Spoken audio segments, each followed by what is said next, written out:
So I'm very pleased to introduce my co-chair. We will now speak about the patient's point of view. Thank you, François, to be there and to speak for the patients and what is the process now on the patient side. Thank you, Jean-François, and good afternoon again. You will hear some criticism in my presentation. This is because we feel we don't have 10 years to make things the right way. We are impatient. We would like everything to be perfect the first year. So I think this will transpire into my presentation. I'd like to start reminding the principles that patients and consumers organizations agreed upon back in 2017, and which we presented to the HTA network at that time.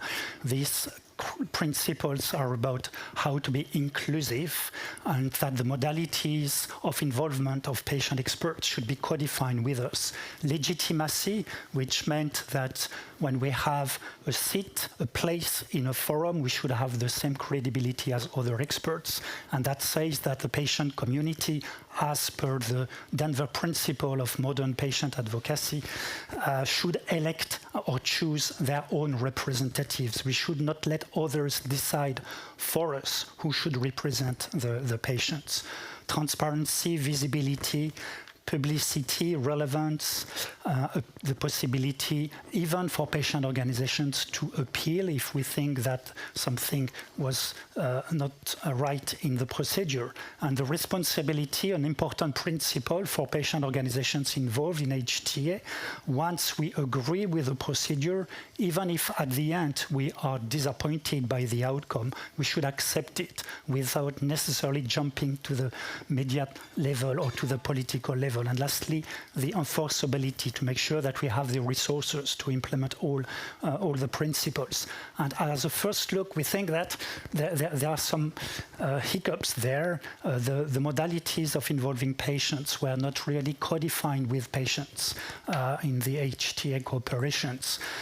There are different rules for clinical experts or for patient experts.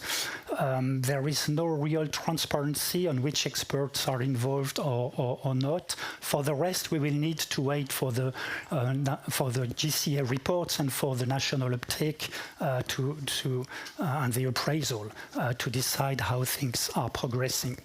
Quickly reminding the stages of patients' involvement. Whatever the involvement, the first difficulty is to find the experts. And we are pleased to see that for these first 10 GCAs, 200 clinicians and patients agreed to take part, at least to apply to the GCAs, so things work all right. But then there is the delicate preparation of the experts. That is not to tell them what they should say in the procedures, but more to explain them what clearly is expected from them. Most of the patients will never have participated in any scientific consultation before joining these GCA or GSCs, so it's really key to explain them what exactly is expected, how to prepare, which homework, which materials exist to help them, plus the administrative tasks, etc. It has to be done via a conversation by phone or video meetings. Then you need to involve the experts.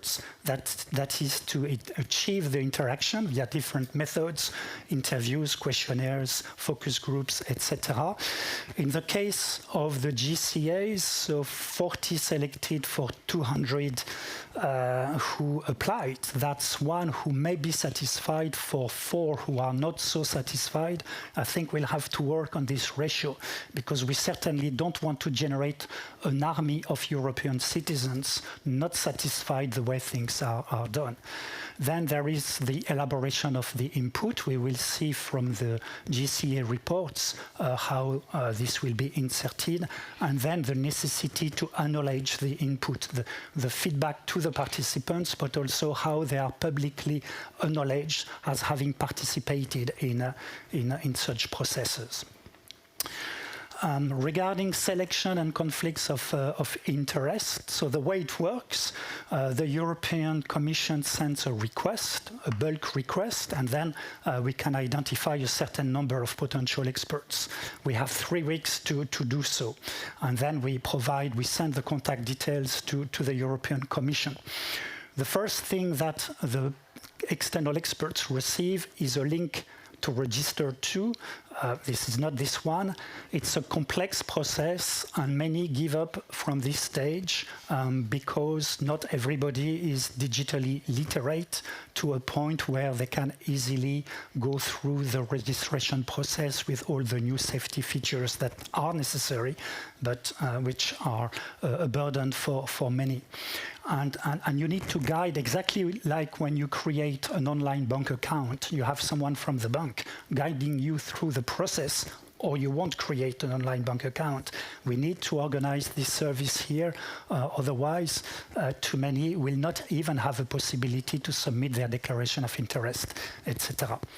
So after all others gave up, we, for example, may have 5 who could register and fill in the forms, and from there the Commission assesses their conflicts of interest. They don't look at the profiles of the patients, they look at the conflicts of interest, and they propose to the GCS subgroup 3 potential candidates for the procedure, and from there 2 are selected. We don't know exactly which criteria. We think there is not enough information provided to those not selected. But maybe an alternative could be, because those who were excluded maybe have a better profile for the procedure than the 3 that were proposed, and maybe it would be more logical to really balance their expertise with their conflicts and let the GCS subgroup decide. From the 5, 3 seem to be conflict-free but don't seem to have a very large experience, or don't seem to be able, for example, to discuss the PICOs, and the 2 who were excluded due to their conflicts of interest, on the contrary, may have had an excellent involvement in treatment guidelines and are the best place to discuss the PICOs together with the other experts. I don't know if you know this person who took the floor in a workshop in 2013 called Best Expertise versus Conflicts of Interest, and this is what she said.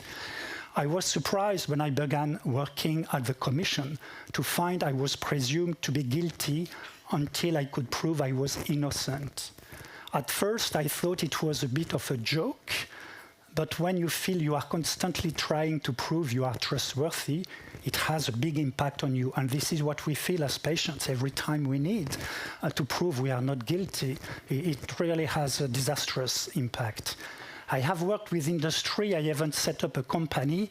Are we saying that because of this involvement with industry, I am fundamentally untrustworthy? That am I suspicious? Surely, if we reject someone with broad interest because of those broad interests, we will lose out, said Anne Glover, who was the chief scientific advisor to the president of the European Commission by 2013. So maybe an advice, maybe some people at the European Commission should talk with other people at the European Commission and agree how we can balance this expertise and these conflicts of interest. So, in this travel in space for many, how it is done in a few minutes. So first, we receive the bulk request, and from there we already have a difficulty. We don't know if it's for a joint scientific consultation or a joint clinical assessment, which means we need to explain both to all the candidates we contact. And we usually spend half an hour explaining what a GSC is and half an hour what a GCA is. And they are asking us, but why can't you tell me if it's one or the other? The only thing we can say is we can't tell you because we don't know, because they think we will not respect the secret, and we are not even informed whether it's one or the other. So already the first discussion has this feeling, oh, well, there is a kind of mistrust in the process. Once we, and then when we to identify the patients, we are lucky to have a very large database of experts at EURORDIS. We've been developing this database for the last 20 years, and we have many patient groups. We contact systematically the medical coordinators of European reference networks, etc., etc. And we have a direct conversation with each person that we think would be a good candidate. Then we send the list to the European Commission, and we sent a list of 19 who agreed, who confirmed they were interested, and we offered our help as a back office in case they would have any difficulty during the process. So some are contacted by the Commission, but not via a first conversation. They receive this link to the IT platform. We hear it has improved, it was changed, but the first feedback was that it was really difficult for many to use it. Regarding declaration of interest, confidentiality, I just commented, so I won't remind this difficulty, except that experts, patients, when we ask them about the document they just signed on confidentiality, they don't remember, they cannot really explain what the confidentiality covers. So we have to revisit this aspect. For those who are rejected, the rejection letter, we did not review it. The stakeholder network did not review this kind of letters, so it's not clear for most, I would say, why they were rejected when they had no conflicts of interest to declare. The reason was not really explained to them. And for those who are accepted, we don't know yet if they can really comment on the consolidated PICOs, if the procedures are adapted to those with cognitive issues such as Alzheimer, and there was a procedure for Alzheimer. We don't know if there are divergent views, different views between the national and European level, how this will be done, processed. If a patient opposes one or more PICOs, will this appear in the report, in the document? Can they take part in the meeting with the developer? These are all the questions we have. And after involvement, there is no public acknowledgement, unlike clinicians, so patients may have an impression to be considered as sub-citizens. To conclude, so when we speak about key performance indicators, some really define what we think is meaningful engagement, and you can compare this with more tokenism that contradict the one on meaningful engagement. So one is the recipe for meaningful engagement, the other one is different. We will assess, according to our views, how things are progressing, but we will certainly propose some changes the way things are done.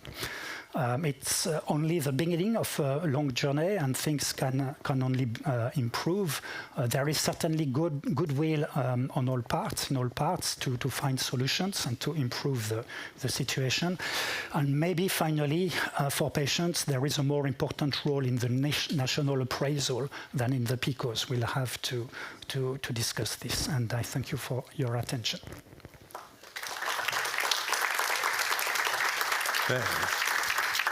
Thanks a lot, François. This is a really important, crucial point of view, and I think we will have a lot of discussion on that later